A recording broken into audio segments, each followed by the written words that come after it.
Welcome to బీజీఎన్ Telugu.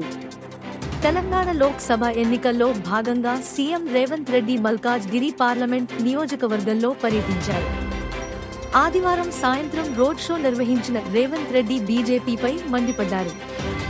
అభివృద్ధి పేరుతో కాకుండా శ్రీరాముడి ఫోటోతో బీజేపీ ఓట్లు అడుగుతుందని ఆరోపించారు. ఇది ప్రజాస్వామ్యంలో తగదని విమర్శించారు.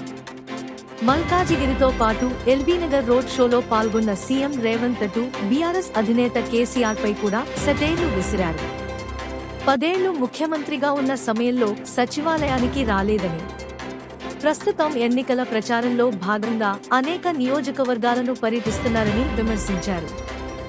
బీఆర్ఎస్ పాలనలో తెలంగాణకు చేసిందేంటని ప్రశ్నించారు. గతంలో ప్రజలు ఎవరైనా ముఖ్యమంత్రిని కలిసేందుకు వస్తే గంటల తరబడి బయటే కూర్చోబెట్టారని మండిపడ్డారు. ప్రజాగాయకుడు గద్దర్ను కూడా గేటు బయటే కూర్చోబెట్టారని ఈ సందర్భంగా మరోసారి గుర్తు చేశారు. లోక్ సభ ఎన్నికల్లో మరోసారి కాంగ్రెస్ కు ఓటు వేయమని ప్రజలను కోరారు సీఎం రేవంత్ రెడ్డి. దేవుడి పేరు మీద ఓట్లాడుకోవడం మీకు తగదు. ఇక నిన్న మనం ఒక ఆయన బయలుదేరి బస్సు వేసుకొని కారు ఖరాబ్ అయిందంట, కార్ఖానకు పోయిందంట, కారు లేదంట, ఆయన బస్సు వేసుకొని బయలుదేరి కొడుకు చెప్తున్నాడు, జర్ర కారు అనుం చెడ్డది, కార్ఖానకు పోయింది, మళ్ళీ వస్తుందని. రాదు ఇంకది, కారు మొత్తం ఖతం అయిపోయింది, కార్ఖానకు పోయింది. నువ్వు కార్ఖానాలో పెట్టంగానే ఎవడో టైర్లు పయ్యలు ఇప్పుకపోయి జుమరాత్ బజార్లు ఎప్పుడో అమ్మేసిండు. కారు తూకం కింద అమ్మిండ్రు నాయన, ఇంకా మళ్ళీ మీ కారు రాదు.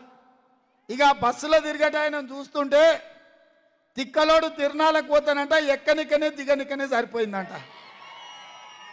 చంద్రశేఖరరావు బస్సులో తిరుగుతుంటే నిన్న మన మహబూబ్నగర్ పోయిండు, ఆ నుంచి నాయర్ కర్నూలు పోయిండు, గంతకంటే ముందు పక్కనే సూర్యాపేట పోయిండు, మిర్యాలగూడెం పోయిండు, మన భువనగిరి వచ్చిండు. ఇక ఆయన ఎక్కనిక దిగనిక నలుగురు పట్టుకొని దించాల్సి వస్తుంది, 6 మంది పట్టి ఎక్కియాల్సి వస్తుంది. ఏం పొడిచినవా? 10 ఏళ్ళు ముఖ్యమంత్రి చేస్తే సచివాలయానికి రాకపోతివి, 10 ఏళ్ళు ముఖ్యమంత్రి చేస్తే నీ ఫామ్ హౌస్లకు తెలంగాణ ప్రజల్ని లోపలికి రానియకనే పోతివి, పోలీసులను పెట్టి మా మోకాళ్ళ మీద మా కాళ్ళ మీద కొట్టిపిస్తువి, మా గద్దరన్న గల్వనికి వస్తే ఎర్రటెండ గేటు బయట 4 గంటలు కూర్చోబెడితే ఏ మోగం పెట్టుకొని ఇవాళ ఊర్లో తిరుగుతున్నాడు కేసీఆర్ అని నేను అడుగుతున్నా.